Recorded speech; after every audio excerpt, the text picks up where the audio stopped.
Петербурге представили «Витязи-М». На службу города поступила целая транспортная дружина – 21 трехсекционный низкопольный трамвай. Построили их в Петербурге на Невском заводе электрического транспорта. На сборку одного 27-метрового «Витязя-М» там уходит всего 2 недели. Они заменят старые трамваи на маршруте номер 60. Планируется, что новые вагоны будут курсировать в режиме метро, то есть с минимальными интервалами. Трамваи сделали полностью низкопольными. Новые составы обошлись городу в 1 миллиард 995 миллионов рублей.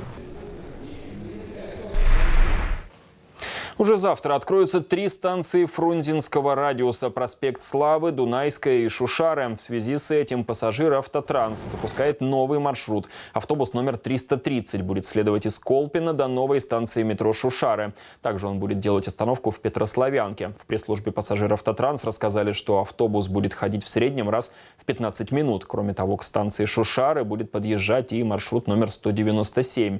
Он едет от Звездной улицы до Дунайского проспекта. К Шушарам перенесут и конечные остановки маршруток номер 293А и 296. Ранее они ездили до станции метро «Звездная».